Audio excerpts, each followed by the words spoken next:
Hello दोस्तों। Good evening, नमस्कार। आप सभी का स्वागत है आप सभी के अपने यूट्यूब चैनल परीक्षा के शिक्षा में। उम्मीद करता हूँ, आशा करता हूँ आप सभी जो स्वस्थ हैं, कुशल मंगल है, 45 जो अच्छे और बढ़िया तरीके से कर रहे हैं। तो जो भी क्लास में फर्स्ट टाइम आए हैं, पहली बार आए हैं, नए हैं, उन सभी को बता दिया कि मैंने आपकी जो रिपीटेबल से पीटी एग्जाम 2025 की जो आपकी तैयारी चाहते हो रेगुलर बेसिस पर जो कंप्लीट करवा जाए, तो जिससे भी तैयारी पूरी करनी है, कंप्लीट करनी है, चैनल को सब्सक्राइब करके आप लोग हमारे साथ जुड़ जाइएगा। ठीक है, क्लास का समय देख लीजिए कि चीज़ की जो सुबह 10 बजे डेली आपको देखने को मिल जाती है। रीजनिंग और मैथ्स की क्लास जो दोपहर को 3 बजे देखने को मिलती है। हिंदी और जनरल अवेयर्स की क्लास जो शाम को 7 बजे आप सभी को देखने को मिलती है। इसी टाइम पे आप सभी को क्लास से जुड़कर 45 को पूरा और कंप्लीट करना है। ठीक है, नीचे डिस्क्रिप्शन आपको इंस्टाग्राम टेलीग्राम का लिंक मिल जाएगा, तो आप हमें इंस्टाग्राम पर फॉलो कर लीजिएगा और टेलीग्राम चैनल को ज्वाइन करेगा। टेलीग्राम चैनल पर डेली बेसिस पर क्लास का अपडेट और आपका एग्जाम का अपडेट जो देखने को मिलेगा, तो आप लोग जो टेलीग्राम चैनल को ज्वाइन कर लीजिएगा। चलिए क्लास स्टार्ट करके देखें। पहला क्वेश्चन आपके सामने दिया है। क्लास स्टार्ट करने से पहले सभी की रिक्वेस्ट है कि जिसने अभी तक क्लास को लाइक नहीं किया लाइक करेंगे, शेयर नहीं किया शेयर करेंगे, और जिसने अभी तक चैनल को सब्सक्राइब नहीं किया चैनल को सब्सक्राइब भी आप सभी लोग कर लेंगे। ठीक है, गलत मिलान की पहचान करना है हमें। ठीक है, फाउंटेन पेन का आविष्कार आपका लुइस एडिसन वाटरमैन ने किया था, सही बात है। बैरोमीटर का आविष्कार आपका इवान जेलिस्टा टोरी सेली ने किया था, ये भी सही है। एनिमेशन का जो आविष्कार आपका एमिल रेनॉल्ट ने किया था। पावर का आविष्कार जो है यहाँ पे जकराइयस जनसेन ने नहीं किया था, तो ऑप्शन नंबर आपका बी जो है गलत सही हो जाएगा। पावर का आविष्कार आपका फ्रेडरिक डेक्रल ने किया था। ठीक है, मैं यहाँ पे लिख देता हूँ नीचे, फ्रेडरिक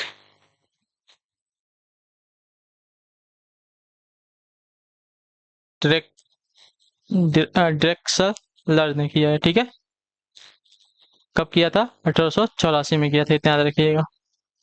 अगला क्वेश्चन आपका 32 नंबर, सही मिलान की पहचान करना है हमें यहाँ पे। चलिए, सही मिलान की अभी पहचान करना है, वहाँ पे गलत मिलान की, यहाँ पे सही मिलान की। तो माइक्रोवेव ओवन का आविष्कार आपका पर्सी स्पेंसर ने किया है, पहला वाला आपका राइट हो जाएगा। ठीक है, माइक्रोवेव ओवन का आविष्कार आपको पर्सी स्पेंसर ने किया था, पहला वाला आपका मिलान सही है। क्लियर है। अगले क्वेश्चन की तरफ बढ़ेंगे, आपका है 33 नंबर, इनमें से कौन सा बैंक और उसकी टैगलाइन के बीच असंगत मिलान दिया गया है? ठीक है, तो भारतीय स्टेट बैंक का दिया गया है, a bank true every Indian, ये तो सही मिलान है। पंजाब नेशनल बैंक, बढ़ती का नाम जिंदगी, आपका गलत हो जाएगा। ठीक है, इसका टैगलाइन है the name you can bank upon. ठीक है, इसका है the name you can upon. ठीक है, ये जो है पंजाब नेशनल बैंक का जो है टैगलाइन है। कोटक महिंद्रा बैंक का है लेट्स मेक मनी सिंपल, ये जो है इसका टैगलाइन है। और देना बैंक का है ट्रस्टेड फैमिली। ठीक है, अगला क्वेश्चन आपका 34वां प्रश्न, अभिज्ञान शाकुंतलम किताब के लेखक कौन है? तो अभिज्ञान शाकुंतलम किताब के लेखक है आपके कालिदास जी, ऑप्शन नंबर आपका सी राइट हो जाएगा। क्लियर होगा। कालिदास की रचना है आपके मेघदूत, अभिज्ञान शाकुंतलम, ऋतु संहार, मालविकाग्निमित्रम, विक्रोमो वर्षीय। ठीक है, ये सभी जो है इनकी पुस्तकें हैं कालिदास जी की। अगला क्वेश्चन आपका 35 में 35 नंबर, निम्न में से कौन से युग्म सही ढंग से मेल नहीं खाते हैं? ठीक है, पुराने पत्रों का समूह जवाहरलाल नेहरू की है। ठीक है, समय का संक्षिप्त इतिहास आपका अल्बर्ट आइंस्टाइन का नहीं है, तो ऑप्शन नंबर आपका बी जो है गलत हुआ। A brief history of time, इसके लेखक आपके स्टीफन हॉकिंग है। ठीक है, इसके जो है स्टीफन स्टीफन ना, ठीक है, इसके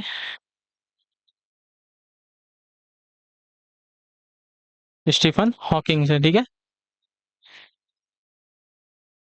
चलिए अगला क्वेश्चन आपका 36 नंबर, भारत दुनिया में रिक्त स्थान सबसे बड़ा फल उत्पादक है? दूसरे नंबर का, तीसरे नंबर का, चौथे या पांचवा, तो आपका राइट आंसर हो जाएगा साथियों दूसरा नंबर का। ठीक है, ऑप्शन नंबर आपका ए राइट होगा। क्लियर सभी को। भारत दुनिया में जो है दूसरा सबसे बड़ा फल उत्पादक राज्य है, तो ऑप्शन नंबर ए जो दिया गया है सही हो जाएगा। 37 है, श्रीमती एन राजम का संबंध निम्नलिखित में से किस वाद्य यंत्र से है? तो इसका राइट आंसर आपका हो जाएगा साथियों वायलिन से। ठीक है, ऑप्शन नंबर आपका बी राइट होगा। क्लियर सभी को। श्रीमती एन राजम का संबंध आपका वायलिन वाद्य यंत्र से, तो ऑप्शन नंबर आपका बी राइट आंसर हो जाएगा। ठीक है, क्लियर सभी को। अगले क्वेश्चन की तरफ बढ़ेंगे, आपका है 38 नंबर 38 नंबर, रामचरितमानस का कौन सा कांड यानी कि अध्याय जो है सबसे छोटा है? तो रामचरितमानस के जो है 7 कांड है, ये बात याद रखिएगा। बाल कांडे, अयोध्या कांडे, अरण्य कांडे, किष्किंधा कांडे, सुंदर कांडे, लंका कांडे तथा उत्तर कांडे। तो किष्किंधा कांड जो इनमें से सबसे छोटा कांड है, इतने याद रखिएगा, ठीक है। तो ऑप्शन नंबर आपका बी राइट हो जाएगा। क्लियर सभी को। अगले क्वेश्चन की तरफ बढ़ा जाएगा। 39 39 नंबर। 2011 की जनगणना के अनुसार उत्तर प्रदेश के किस जिले की जनसंख्या सर्वाधिक है? तो इसका राइट आंसर आपका हो जाएगा साथियों इलाहाबाद यानी कि प्रयागराज की, ठीक है। 2011 की जनगणना के अनुसार उत्तर प्रदेश के सर्वाधिक जनसंख्या वाला आपका जो है राज्य इलाहाबाद यानी कि प्रयागराज, और सबसे कम जनसंख्या वाला आपका महोबा था, ठीक है।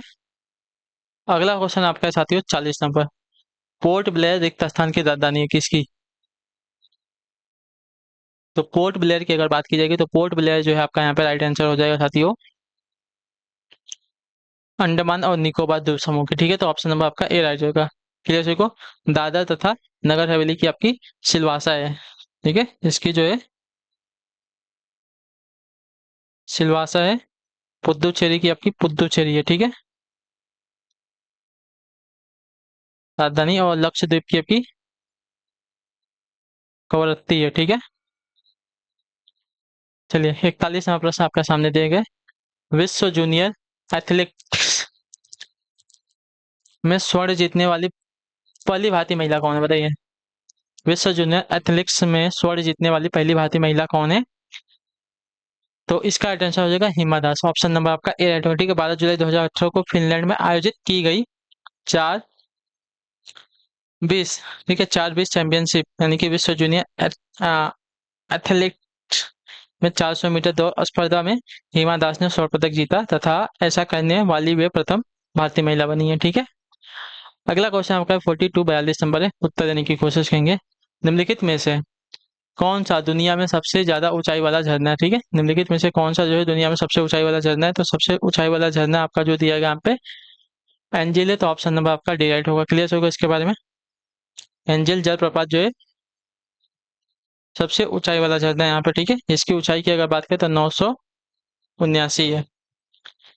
तेगुला की अगर बात करें तो इसका 948 है, ठीक है। मोंगे की बात करें तो इसकी जो है 773 है। और मोटराजी की बात करें तो मोटराजी जो है इसका 762 है। तो सबसे ऊंचाई वाला वेनेजुएला में एंजिल झरना है। क्लियर होगा इसके बारे में। जलप्रपात है। 45 नंबर प्रश्न है। हंटर आयोग ने किसके विकास पर अधिक बल दिया था? तो हंटर आयोग ने जो है यहाँ पे प्राथमिक शिक्षा के विकास पर अधिक बल दिया था। ऑप्शन नंबर आपका ए राइट हो जाएगा, ठीक है। 1882 में गठित हंटर आयोग या कमीशन ने जो है प्राथमिक शिक्षा, प्राविधिक शिक्षा, मातृभाषा में शिक्षा पर जो है बल दिया था। तो ऑप्शन नंबर आपका ए राइट होगा। 44 नंबर। अंतर्राष्ट्रीय न्यायालय कहाँ स्थित है? तो अंतर्राष्ट्रीय न्यायालय जो द हेग में स्थित है। ऑप्शन नंबर आपका सी है, ठीक है। अंतर्राष्ट्रीय न्यायालय की स्थापना आपकी संयुक्त राष्ट्र संघ की घोषणा पत्र के अंतर्गत हुई। यह संयुक्त राष्ट्र संघ की प्रधान न्यायिक अंग है, ठीक है। इसकी स्थापना 1945 में हुई। इसमें 193 सदस्य देश हैं। इस संगठन की आधिकारिक भाषा जो है अंग्रेजी और फ्रांसीसी है, ठीक है। नेक्स्ट है आपका 45 नंबर। उत्तर प्रदेश दिवस निम्नलिखित में से किस तारीख को मनाया जाता है? तो यह मनाया जाता है साथियों आपका 24 जनवरी को। ऑप्शन नंबर आपका डी राइट होगा, ठीक है। संयुक्त प्रांत का नाम जो है 24 जनवरी 1950 से उत्तर प्रदेश पड़ा है। इसी कारण जो है 24 जनवरी को जो उत्तर प्रदेश दिवस के रूप में मनाया जाता है। 46 से 46 नंबर। भारत के राष्ट्रीय उपभोक्ता दिवस, भारत में राष्ट्रीय उपभोक्ता दिवस कब मनाया जाता है? तो भारत में राष्ट्रीय उपभोक्ता दिवस आपका मनाया जाता है 24 दिसंबर को। ऑप्शन नंबर आपका सी राइट होगा। क्लियर होगा इसके बारे में। राष्ट्रीय उपभोक्ता दिवस जो है भारत में 24 दिसंबर को मनाया जाता है। इसके बाद जो है इस अधिनियम में 1991 तक से 1993 में संशोधन किए गए, ठीक है। चलिए अगला क्वेश्चन है आपका 47 47 नंबर। कुशीनगर बौद्ध लोगों का लोकप्रिय पर्यटन स्थल है या रिक्त स्थान स्थल है?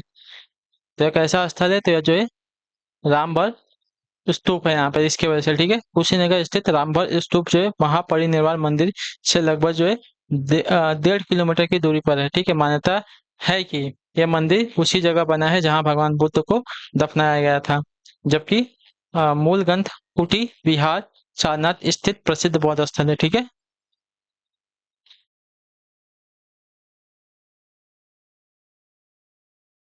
चलिए 48 नंबर क्वेश्चन, उत्तर दीजिएगा राइट आंसर का। निम्नलिखित में से किस संस्थान को प्रथम आईआईटी यानी कि भारतीय प्रौद्योगिक संस्थान के रूप में स्थापित किया गया था? तो आईआईटी खड़गपुर का ऑप्शन नंबर आपका सी राइट होगा। क्लियर हो गया इसका। भारतीय प्रौद्योगिक संस्थान खड़गपुर जो पश्चिम बंगाल में है, भारत सरकार द्वारा 1951 में स्थापित, ये एक आपका स्वायत्त उच्च शिक्षा संस्थान है। ठीक है, यह भारत में सबसे पुराना आईआईटी इंस्टीट्यूट है। ठीक है, आईआईटी इसकी स्थापना आपकी 1951 में, आईआईटी कानपुर की स्थापना आपकी 1959 में। ठीक है, आईआईटी बॉम्बे की स्थापना आपकी 1958 में, और आईआईटी मद्रास की स्थापना आपकी 1959 में। क्लियर है। अगले क्वेश्चन की तरफ बढ़ेंगे। 49 नंबर, उड़ीसा की उस 70 वर्षीय महिला का क्या नाम है? ठीक है, उड़ीसा की उस 70 वर्षीय महिला का क्या नाम है?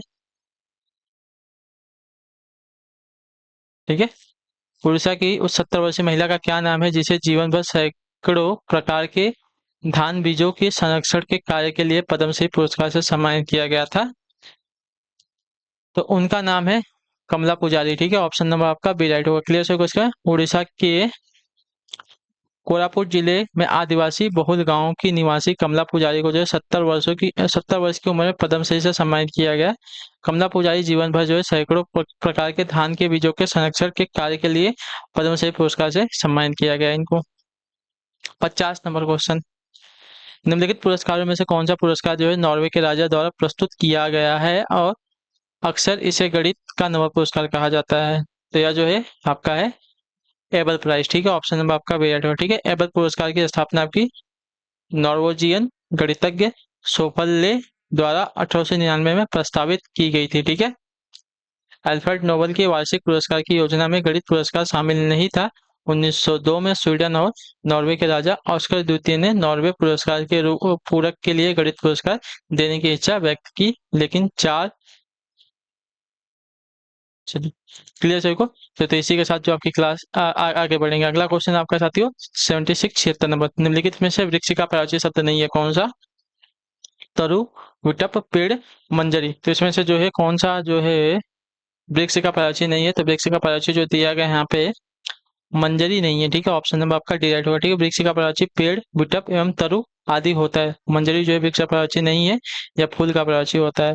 अगला क्वेश्चन आपका 77 नंबर, पेट भर मनमोदक से कब? ठीक है, पेट भर मनमोदक से कब? सही विकल्प चुनिए इसका।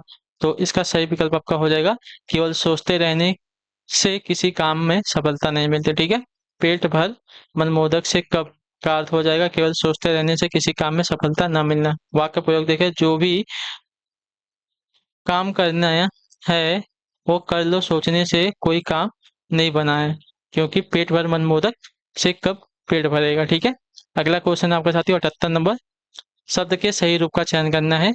तृष्णा, तृष्णा की वर्तनी कौन से शुद्ध है? ऑप्शन नंबर डी वाली। ठीक है, तृष्णा की वर्तनी जो दी गई है ऑप्शन नंबर डी में शुद्ध है। इसका अर्थ होता है अप्राप्त को पाने की तीव्र इच्छा, प्रबल वासना एवं लालच। ठीक है, चलिए 79 है, उत्तर दीजिएगा राइट आंसर। विलोम शब्द का, विलोम शब्द को जोड़कर लिखिए। ठीक है, विलोम शब्द को जोड़कर लिखना है। विस्तार का संक्षेप विलोम हो जाएगा। ठीक है, गरल का सुधा विलोम विलोम हो जाएगा। ठीक है, गरल का जो है सुधा विलोम होता है। विधि का निषेध विलोम हो जाएगा। ठीक है, निधि का विषेध विलोम हो जाएगा।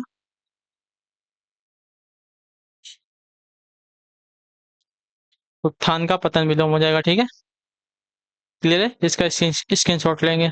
2 1 4 3।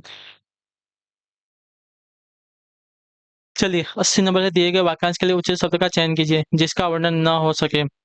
तो जिसका वर्णन न हो सके इसको लिए एक सही क्या हो जाएगा? तो जिसका वर्णन न हो सके उसको अवर्णनीय करेंगे। तो ऑप्शन नंबर आपका डी राइट होगा। क्लियर सभी को। चलिए इसी के साथ जो आपकी क्लास है आज की यहीं पे पूरी होती है, कंप्लीट होती है। उम्मीद करता हूँ आपको जो क्लास है अच्छी लगी है, पसंद है तो अपना जो फीडबैक है क्लास का नीचे कमेंट में दें। क्लास अच्छी है, क्लास को लाइक करेंगे, चैनल पर पहले और चैनल को सब्सक्राइब करेंगे।